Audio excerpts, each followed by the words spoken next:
नमस्कार, मैं doctor Alpana Pareek, associate professor political science, government college Jaipur. बच्चों, इससे पहले वाले वीडियो में हमने कौटिल्य के द्वारा राज्य का जो कार्यक्षेत्र बताया गया था अथवा राज्य के द्वारा किए जाने वाले कार्य जो थे उनका वर्णन किया था। आज हम कौटिल्य ने जो मंत्री परिषद की रचना के बारे में बताया है कि एक राज्य के लिए किस तरीके की मंत्री परिषद होनी चाहिए, उसके विषय में पढ़ेंगे।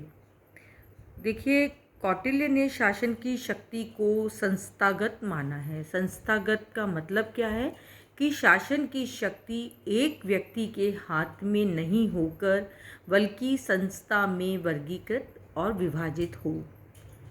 राजा से अपेक्षा की गई है कि वो अपने समस्त राजकीय कार्यों को एक मंत्री परिषद की सहायता से पूर्ण करे। कौटिल्य ने कहा है कि मंत्रियों को जो है राजा को उचित और श्रेष्ठ परामर्श देनी चाहिए, क्योंकि यदि राजा राज्य रूपी गाड़ी का एक पहिया है तो मंत्री जो है वो राज्य रूपी गाड़ी के दूसरे पहिए हैं। इसलिए शासकीय कार्यों में उनका महत्व अति स्पष्ट है।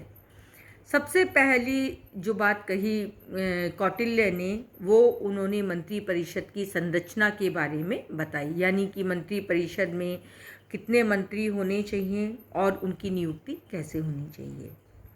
कौटिल्य ने राजा को परामर्श देने के लिए एक संस्था के रूप में मंत्री परिषद के सदस्यों की संख्या के विषय में एक निश्चित और व्यवहारिक दृष्टिकोण का प्रतिपादन किया। कौटिल्य का मत है कि मंत्री परिषद में 3 या 4 मंत्री होने चाहिए। मंत्रियों की संख्या कम रखने का तार्किक औचित्य बताते हुए कौटिल्य ने कहा कि यदि कम मंत्री होंगे, बहुत ही ज़्यादा कम होंगे, जैसे कि एक ही मंत्री होगा, तो राजा के साथ उसका मतभेद होने पर ठीक निश्चय नहीं कर पाता। ऐसी स्थिति में वो मंत्री उच्छलन हो सकता है। 2 मंत्रियों की नियुक्ति को भी कौटिल्य उचित नहीं मानते। क्यों? क्योंकि वो मानते हैं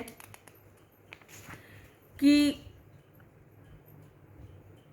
यदि वो दोनों मंत्री आपस में मिल जाए और राजा को अनुचित परामर्श देने लगे तो राजकीय कार्यों को गंभीर हानि हो सकती है।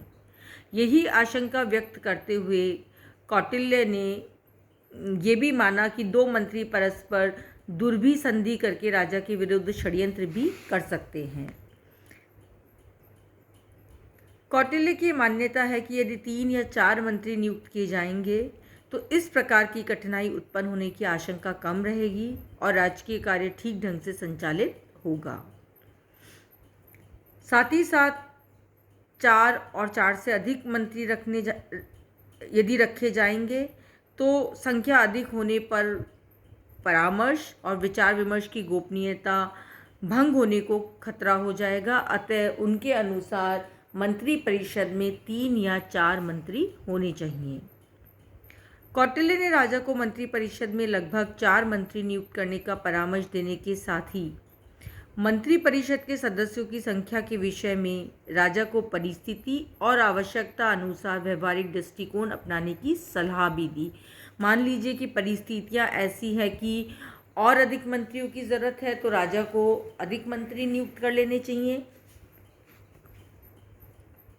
इसके साथ ही साथ उन्होंने कहा कि अवसर और कार्य की आवश्यकता के अनुरूप राजा के द्वारा मंत्रियों की संख्या में कमी और वृद्धि कर लिया जाना उचित है। कौटिल्य ने राजा को सलाह देने के लिए मंत्रियों की 2 संस्थाओं का उल्लेख किया, एक मंत्रियों की सभा या राज्यसभा और दूसरी मंत्री परिषद। कौटिल्य ने योग्यता के आधार पर मंत्रियों की 3 श्रेणियां स्वीकार की है, उत्तम, मध्यम और शूद्र। मंत्रियों के लिए अपेक्षित है कि सारी योग्यताओं से युक्त व्यक्ति कौटिल्य के अनुसार उत्तम मंत्री, मंत्रियों के लिए अपेक्षित सारी योग्यताओं में से 3/4 गुणों को रखने वाले व्यक्ति मध्यम मंत्री और आधे गुणों से युक्त व्यक्तियों को शूद्र मंत्रियों की श्रेणी में कौटिल्य ने रखा। मंत्रियों के उपयुक्त वर्गीकरण से ये भी समझा जा सकता है कि मंत्रियों की सभा कौटिल्य के अनुसार तीनों श्रेणियों के मंत्री सम्मिलित होते थे। मंत्रियों की सभा में राजा नीति के व्यापक प्रश्नों पर और सामान्य शासकीय कार्यों पर मंत्रियों की सभा में परामर्श कर सकता था, किंतु जटिल समस्या पर या जटिल कार्य के संदर्भ में राजा केवल उत्तम श्रेणी के मंत्रियों के साथ ही परामर्श करे तो बेहतर होगा। कौटिल्य ने मंत्रियों की सभा में मंत्रियों की निश्चित संख्या निर्धारित करने की अपेक्षा शासक को ये परामर्श दिया कि वो कार्यकुशलता और गोपनीयता की अपेक्षा को ध्यान में रखते हुए जितनी आवश्यक हो विभिन्न श्रेणियों में मंत्रियों की नियुक्ति करे। इस संबंध में कौटिल्य ने मनु, बृहस्पति, शुक्राचार्य का उदाहरण देकर स्पष्ट कर दिया कि यद्यपि ये आचार्य मंत्री सभा में क्रमशः 12, 16, 20 मंत्रियों की नियुक्ति को उचित मानते थे, किंतु कौटिल्य कहते हैं कि समय और परिस्थिति के अनुरूप राजा को मंत्रियों की संख्या निर्धारित करनी चाहिए। दूसरा जो बिंदु है वो है मंत्रियों से परामर्श का क्षेत्र और प्रक्रिया। कौटिल्य ने 5 प्रकार के विषयों में राजा को मंत्रियों से आवश्यक रूप से परामर्श लेने का निर्देश दिया। पहला, राजकीय कार्यक्रमों की रूपरेखा का निर्धारण और उन्हें प्रारंभ करने के उपाय, उच्च पदों पर नियुक्ति और कर आरोपित करने के सिद्धांत, राज्य में तथा पड़ोसी राज्यों में विद्यमान स्थितियों और परिस्थितियों का मूल्यांकन, राज्य के समक्ष संकट उपस्थित हो जाने पर संकट निकालने का उपाय, राजकीय प्रयोजनों की पूर्ति के लिए सामान्यतः अपनाई जाने वाली नीति। मंत्रियों के परामर्श के क्षेत्र के उपरोक्त 5 आयामों को कौटिल्य ने मंत्र के अंगों की संज्ञा दी है। मंत्र के इन 5 अंगों के अवलोकन से स्पष्ट हो जाता है कि कौटिल्य शासन के समस्त महत्वपूर्ण कार्य यथा नीति निर्धारण, योजना निर्धारण, कर व्यवस्था, नियुक्ति, शांति, युद्ध आदि में मंत्रियों के परामर्श को आवश्यक मानते हैं। कौटिल्य ने साथ ही साथ राजा को ये भी बताया कि विषय के महत्व के अनुसार मंत्रियों के साथ एकल या सामूहिक रूप से परामर्श ली जा सकती है।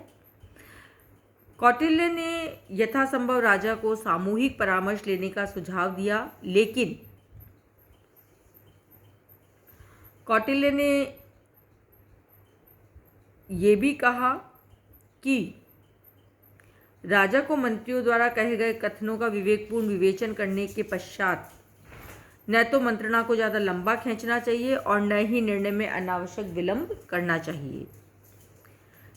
तीसरा जो बिंदु है वो है मंत्रियों का दायित्व। कौटिल्य ने शासन के लिए मंत्र या उत्तम परामर्श को सफलता का महत्वपूर्ण आधार माना। शासक के मंत्र के महत्व के संबंध में सचेत करते हुए कौटिल्य ने कहा कि मंत्रियों के परामर्श से विमुख रहने वाला राजा शत्रु के चंगुल में फंस जाता है और मंत्रियों के परामर्श से चलने वाला राजा अपने राज्य में वृद्धि करता है। इसलिए निर्भीक होकर सभी विषयों में शासक को उचित परामर्श देना कौटिल्य के अनुसार राज्य के दूसरे अंग यानी मंत्रियों का महत्वपूर्ण दायित्व है। कौटिल्य की यह भी मान्यता है कि यदि मंत्री निर्भीकता पूर्वक राज्य के हित में निजी हानि और लाभ पर विचार किए बिना शासक को उचित परामर्श नहीं देंगे तो राज्य के नष्ट होने की या उसके पतन होने की आशंका बहुत अधिक हो जाएगी।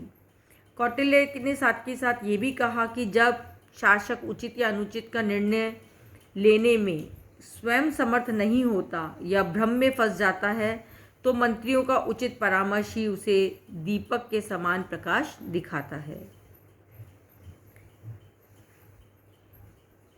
कौटिल्य ने राजकीय कार्यों में मंत्रियों की भूमिका के 5 संदर्भ को स्पष्ट किया।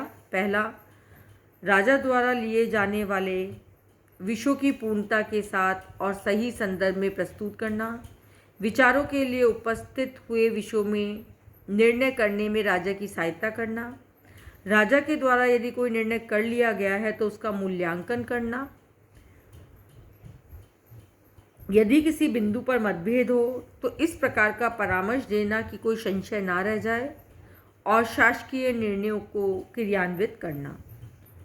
इस प्रकार से स्पष्ट है कि कौटिल्य ने राजकीय कार्यों में मंत्रियों की महत्वपूर्ण और निर्णायक भूमिका को स्वीकार किया है। चौथा बिंदु है मंत्रियों की योग्यता। कौटिल्य ने मंत्रियों के कार्यों के महत्व के अनुरूप उनके लिए आवश्यक योग्यताओं का भी विवेचन किया है। कौटिल्य ने ये माना है कि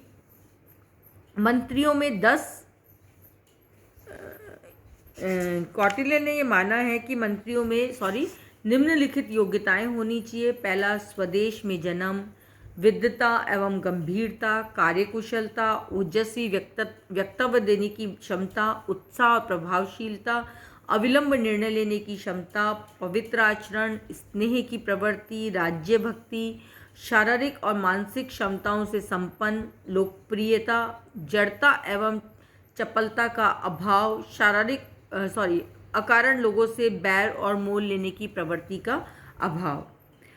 कौटिल्य के अनुसार इन समस्त गुणों से युक्त मंत्री को उत्तम, 3/4 गुणों से युक्त मंत्री को मध्यम और आधे गुणों को धारण करने वाले मंत्री को शूद्र की संज्ञा दी गई है। मंत्रणा की गोपनीयता, 5वां बिंदु जो है, कौटिल्य ने मंत्रणा की गोपनीयता को अत्यंत आवश्यक माना।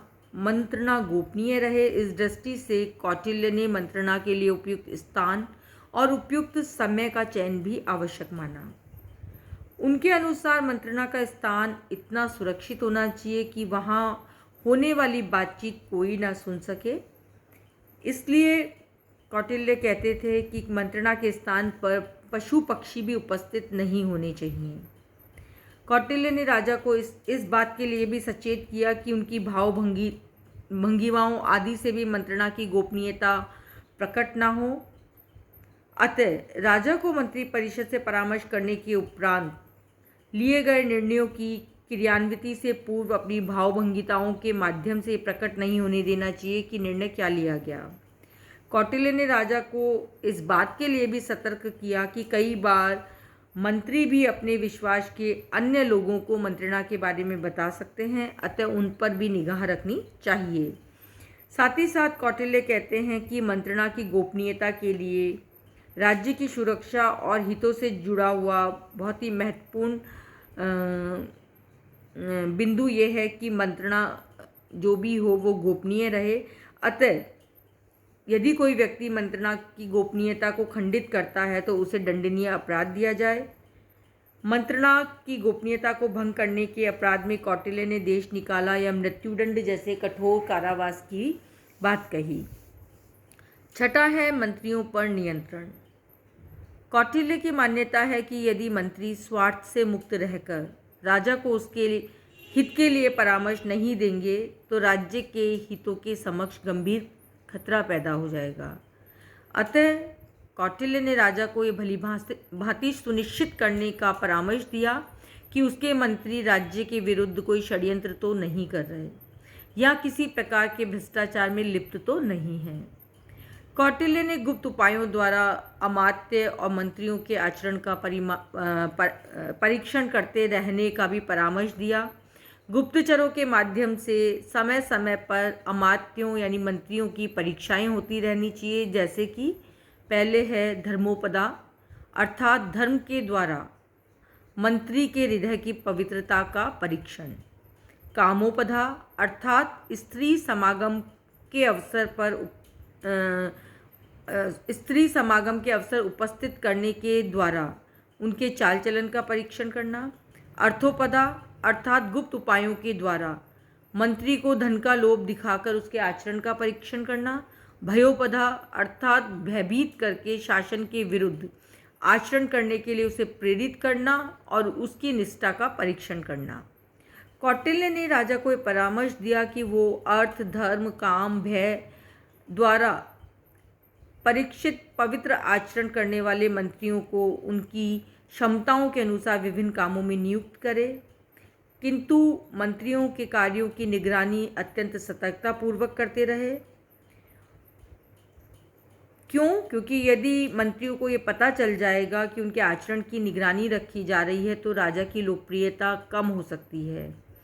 कौटिल्य ने राजा को यह भी परामर्श दिया कि अपने अंतरंग मंत्रियों की इस प्रकार से परीक्षा ना ले, अपितु निम्न श्रेणी के मंत्रियों की ही इस प्रकार से परीक्षा ले। उनका मानना है कि राजा को अपने अंतरंग मंत्रियों की नियुक्ति से पहले ही उसकी भली भांति परीक्षा कर लेनी चाहिए, किंतु यदि एक बार नियुक्त कर दिया जाए तो राजा को उस पर पूरी तरीके से विश्वास रखना चाहिए।